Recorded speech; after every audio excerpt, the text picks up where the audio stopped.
I had people threatening to blow me up, shoot me. What? Yeah. Initially, they were Tesla fanatics, and then later on, they were short sellers. Yeah. What? So the first group, yeah, they so when it first started to happen, we used to have the DoD people in the same building. Yeah. Since then, I bought another building, and they're elsewhere. But okay, when people start saying they're going to blow up or they're going to break into the factory and stuff like that, we had to do something. So I phoned up our FBI guy and told him what was going on. Yeah. And then we got 24-hour police protection. Wow. So they watched out for us, and then when I started saying, hey, you know what, this product maybe have the worst gaps ever, and maybe I don't like this, that, and the next thing, but hey, you know what, this goes like a rocket ship. Yeah. And then we started talking about the electronics. Yeah. And the electric motor. Everything I tore apart, I became more and more a fan. Yeah. And our costing guys, we were costing that Model 3. And we're coming up with, are you sure that's right? Hey, Sandy, you better have a look at this, or, that kind of stuff.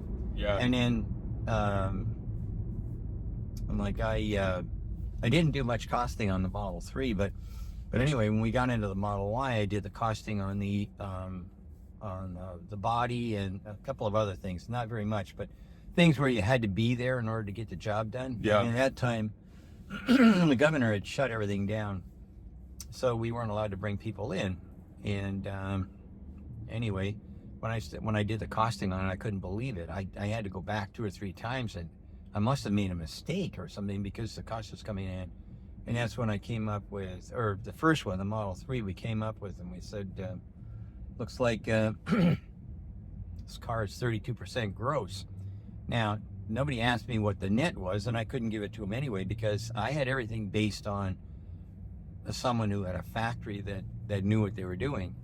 And I've never been into Fremont, but it sounds like it didn't have the best flow on the planet. Oh, it doesn't. To this day, it doesn't. So anyway, I just kind of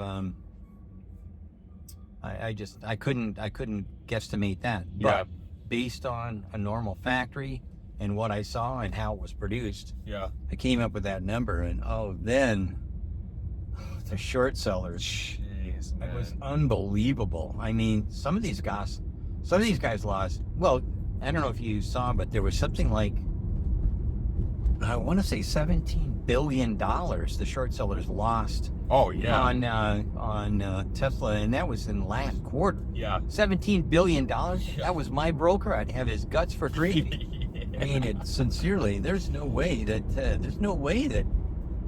Yeah, it's the weirdest thing I've ever seen, where you have a group of people that are just they want this story to fail so bad, and it doesn't matter what kind of data is out there that proves that the opposite is happening, but they're still so hell-bent on seeing this thing fail. Well, at the end of the day, Luddites have been around forever. They, people who are in the way of progress. Yeah. But this is the first time in modern times anyways, where Wall Street people who very seldom know any damn thing, are making decisions based on either emotion, Yeah. or some really bad information. Yeah. So I've talked to a couple of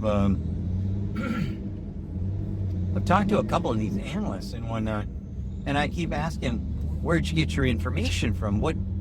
How did you arrive at these assumptions, or this amount of money, or whatever? Yeah. Oh, well, this is based on standard blah blah protocol. There's a bunch of whatever. Yeah. It's not the same.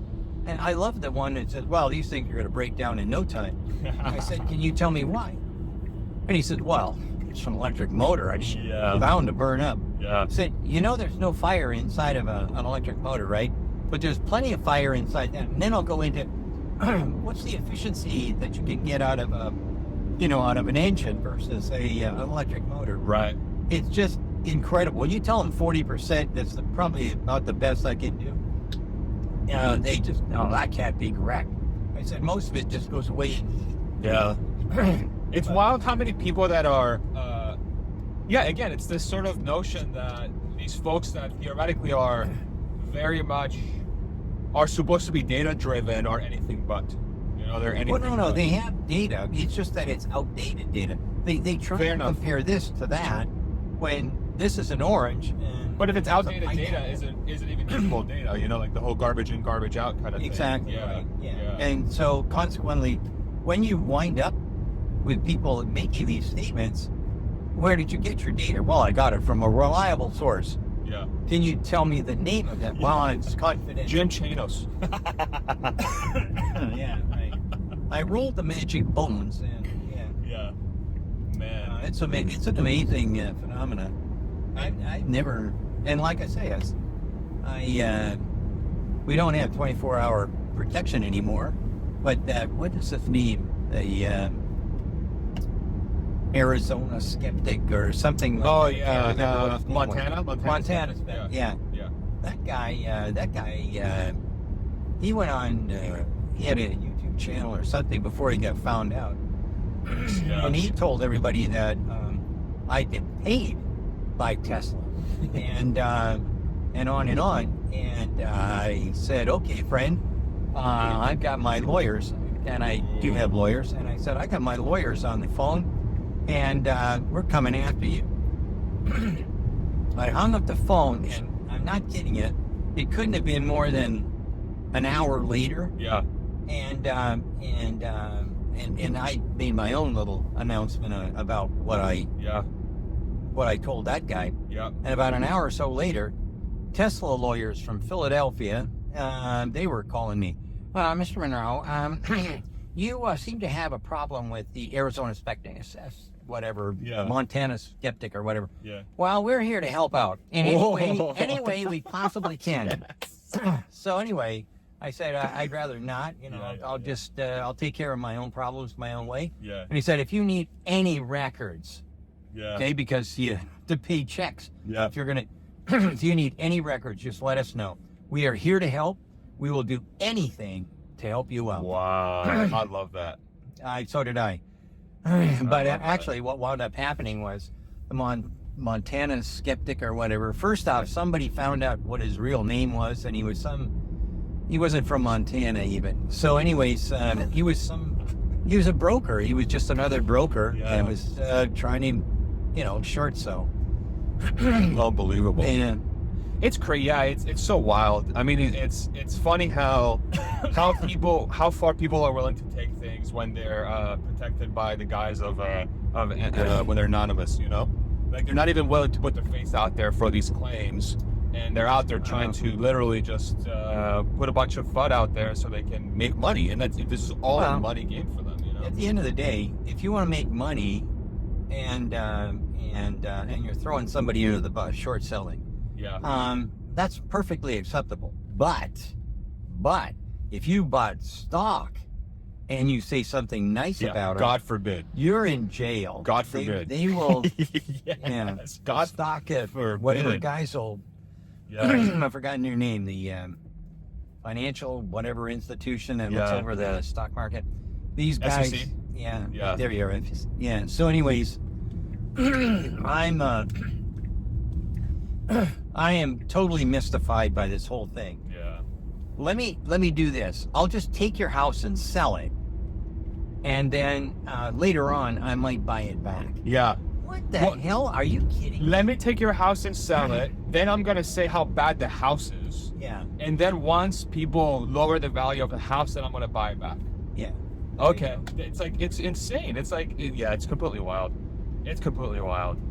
To me, I hope they crack down on it at some point. I doubt they so. won't. Are you kidding me? People are making too much money. That's exactly right. Yeah. When it comes to Washington, it's all ruled by one road in New York City, Yeah. and that's a fact. Yeah. And when at the end of the day, I've lost so much faith since I got involved with the electrification in vehicles and whatnot. Yeah. I have lost so much faith in, well, certainly in the way that Wall Street is run.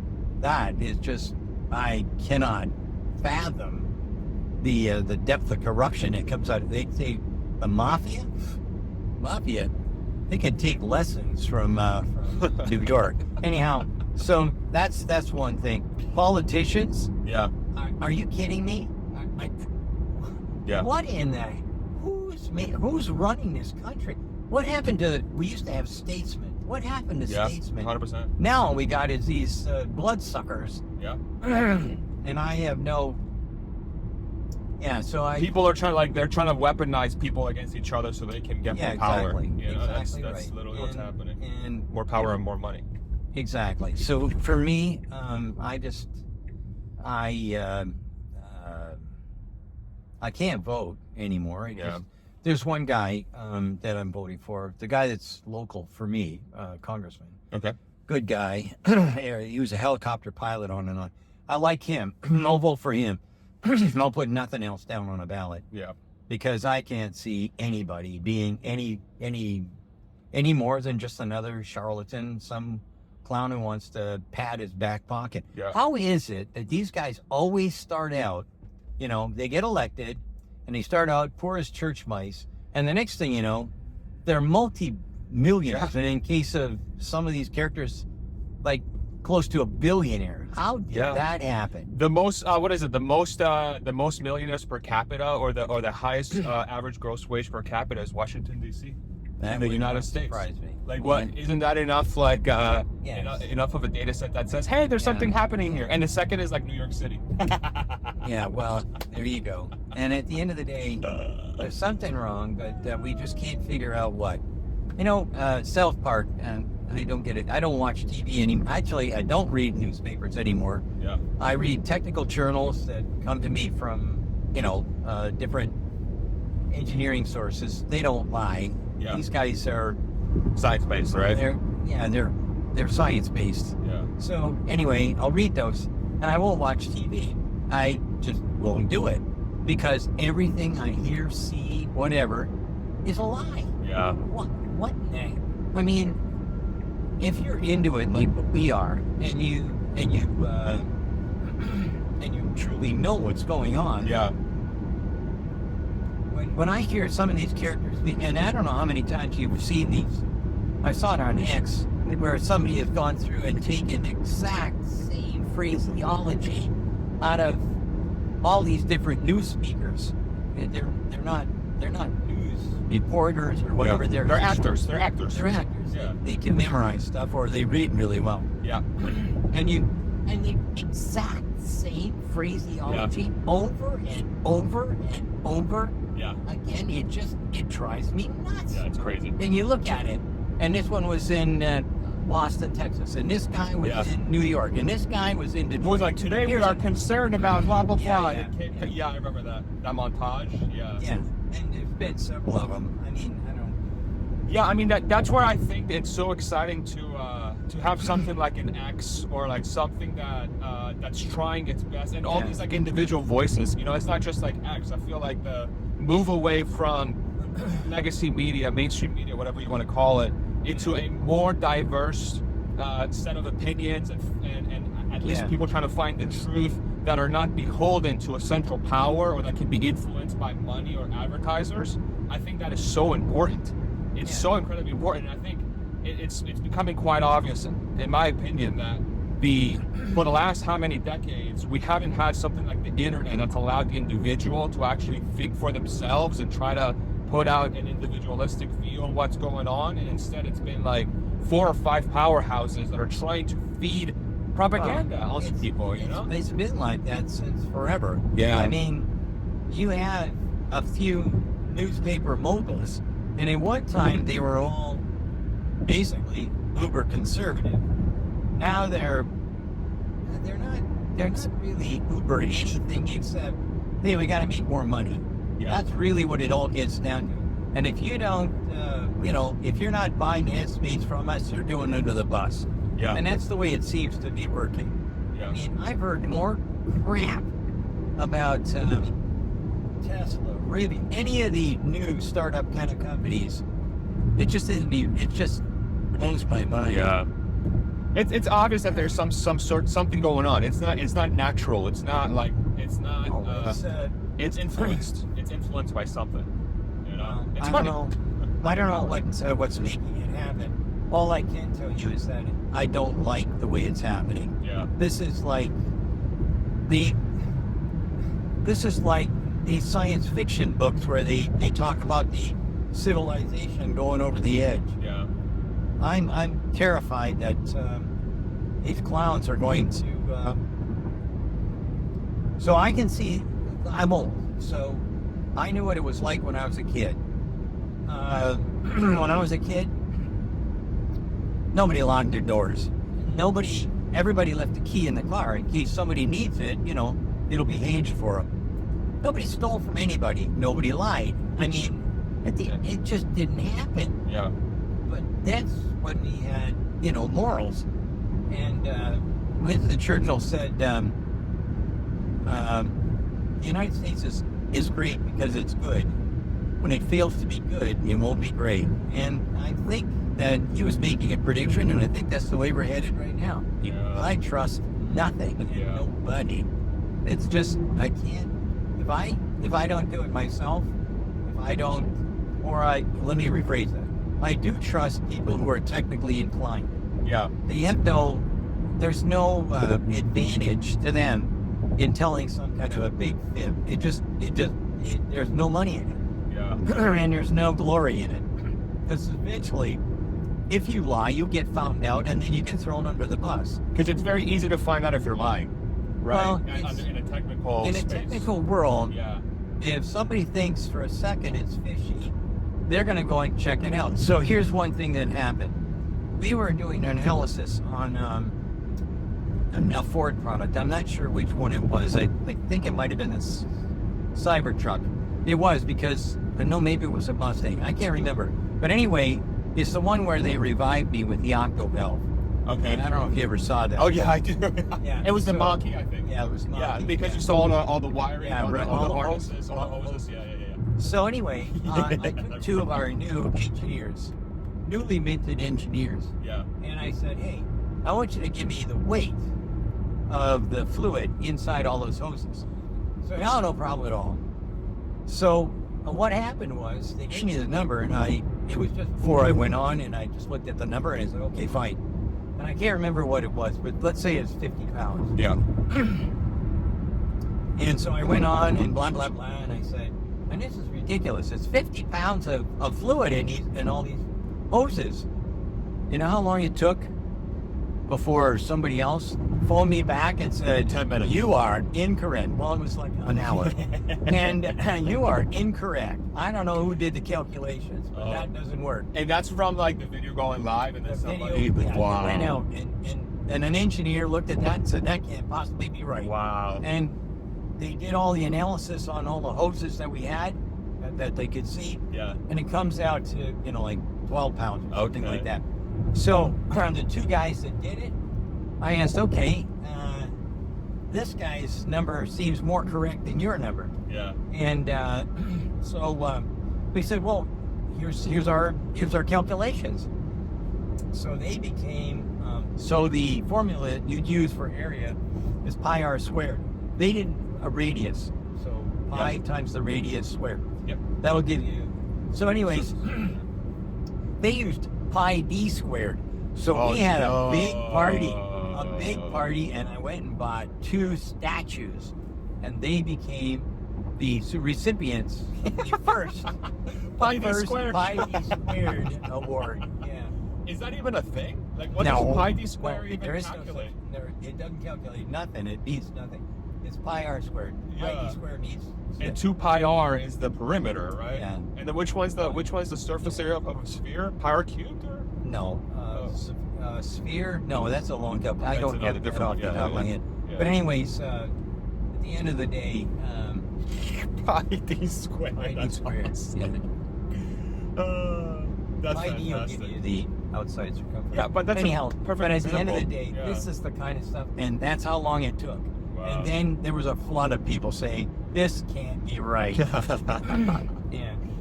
Yeah, I wish. I mean, that's I think what X is trying to do with community notes, but with like non-technical stuff. You know, it's like that's the approach. Is like, hey, there is truth exists in everything. We just have to be comfortable with having a platform that's willing to expose the truth, regardless of how uncomfortable or disruptive it is. And I think the overarching thing that's going on here is I think people are just usually so discomfort averse, and they're tribal by nature. And when it comes to like non-technical things, people, it's so easy to take a position and not be, let's say, wrong for it, because it's emotional. It's like it's sort of this thing. So it's a lot more complex when it comes to that. But truth has to exist somewhere, especially when it comes to really important topics and really important discussions. At the very least, if we get very close to the truth and understand what is actually going on, people can actually make decisions based on that truth instead of making decisions based on lies. How do you know when it's the truth, and how do you know when it's a lie? Right. So there was a lady sitting next to me, and she saw my jacket. She said, "Well, what does Munro and Associates do?" And I blah blah told her and then stuff. And so we also have a YouTube channel. Told her about that. Yeah. And she said, "Well, you know what I've heard." And then I said, "No, but I'd be very interested." And she started giving me chapter and verse on all the things that are wrong with electric vehicles. And I said, "So where did you hear that?" "Well, everybody knows it." Everybody knows it. Okay, great. Yeah. And it's like talk show TV. And how do you know it's a lie? I mean, you're getting it from people who start right at the beginning and say, "This is my opinion." Right. Well, your opinion and $2.50 will get you a cup of coffee. Yep. That's basically the way it works. Yep. And unfortunately, opinions prevail. Yep. So at the end of the day, the other reason I like engineers is because every engineer that has a spouse will say the same thing. My wife says I don't have, I'm not a romantic, I have no feelings and stuff like that. And it's the truth. And when an engineer says gut feel tells me, everybody starts laughing. There's no such thing. If there's no documentation, if there's no data, then an engineer should keep his mouth shut. Oh my God, that's There is hilarious. no nothing. There's only one thing you can do that an engineer can do. He can give you facts and figures. If it's in his field. Physics based. It has to be. Right. It has to be physics. It has to be engineering. It has to be science. Whatever name you want to affix to it, that's what it has to be. And then things happen. Wow. If it isn't, it's crap. And believe me, I'm not 100% sure on this, but I believe that an engineer coined the term bullshit. I could be wrong. I wouldn't be surprised. I wouldn't be surprised at all. And quite frankly, it's one of my, it's a phrase I never really used too much in the past. Like when I was in the machine tool world, or I was working for a car company or something. Yeah. You didn't need it, because somebody come along and they give you the formulas that they used and whatever, and you say, "Oh, okay, fine. So let's do it this way instead of that way." And, okay, fine. There was occasionally some emotion, but usually it had to do with we didn't get enough cars out the door, or for some reason, or delayed, or something like that. Yeah. Then you get a lot of heat. And Nothing stuff to do with the actual engineering of the product. That had more to do with the engineering of the product. Show me what you got. Yeah. And then and you've got people checking you. So the guy who designed the product, the layout man takes that and he turns it into the bigger products.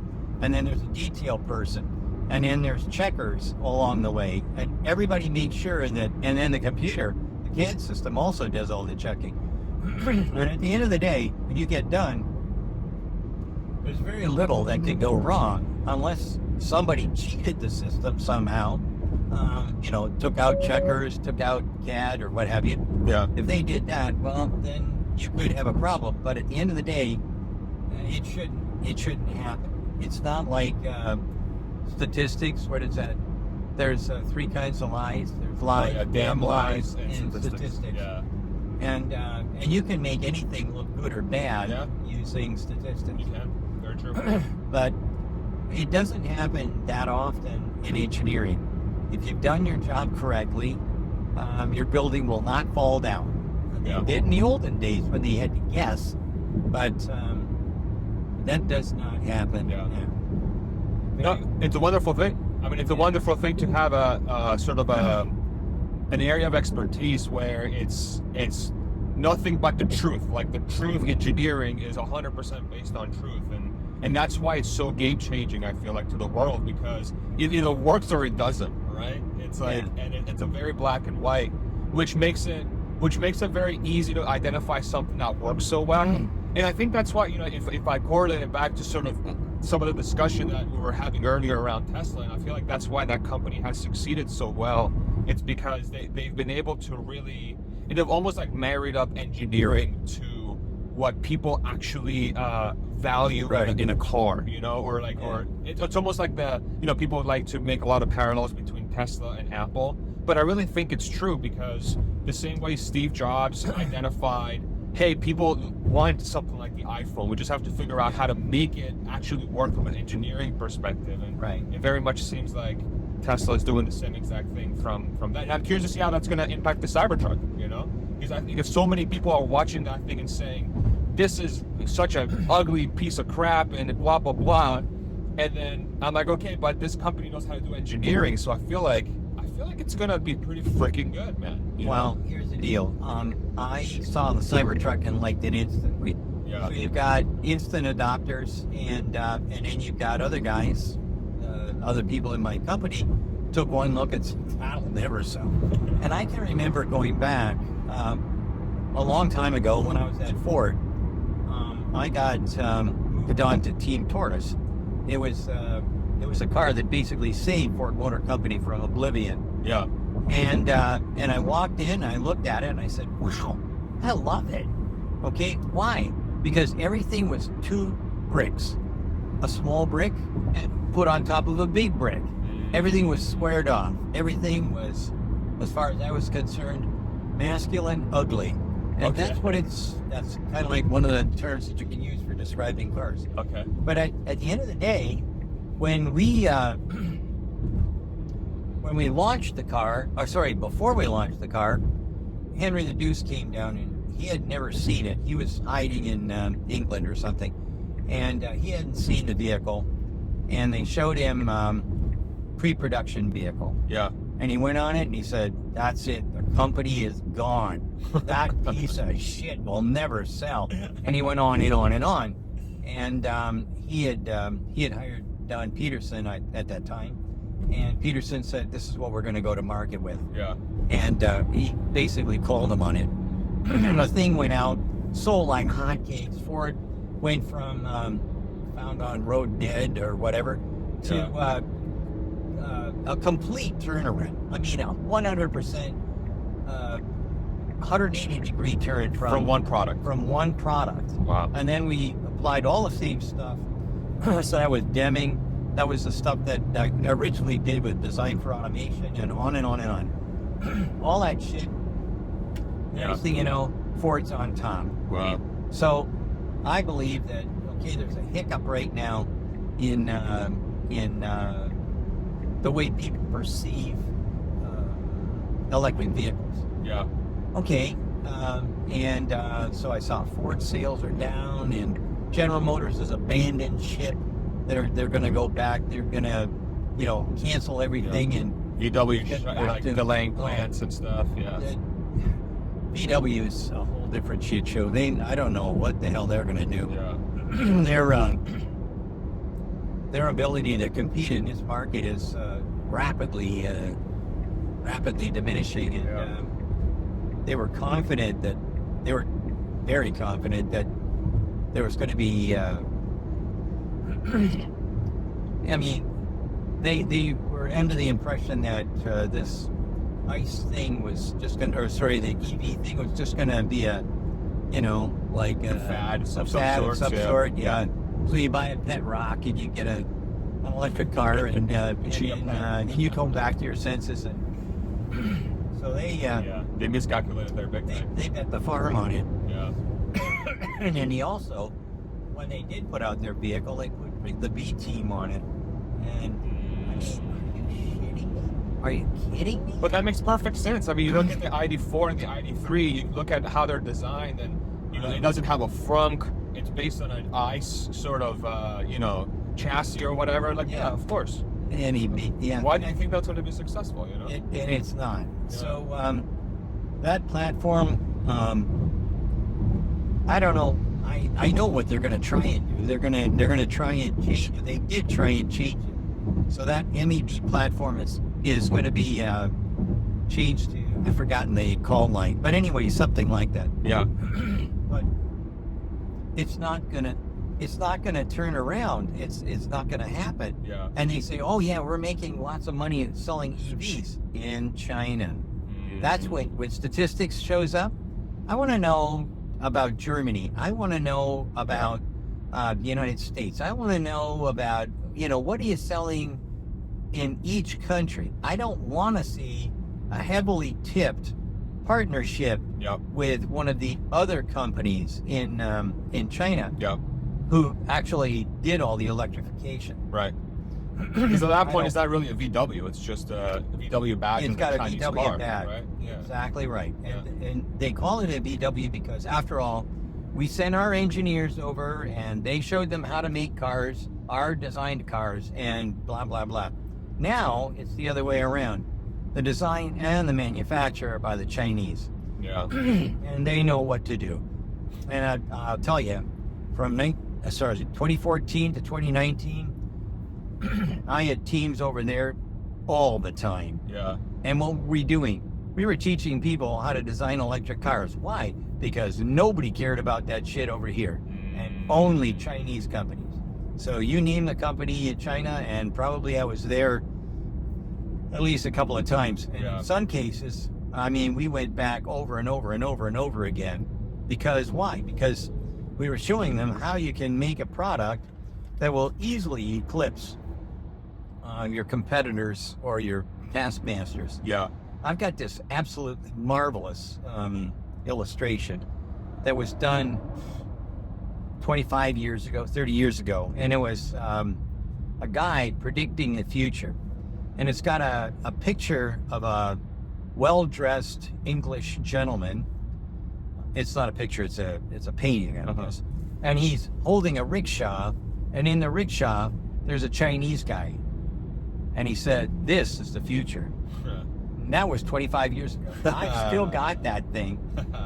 I don't know. I'd love to use it, but there are some restrictions on anything that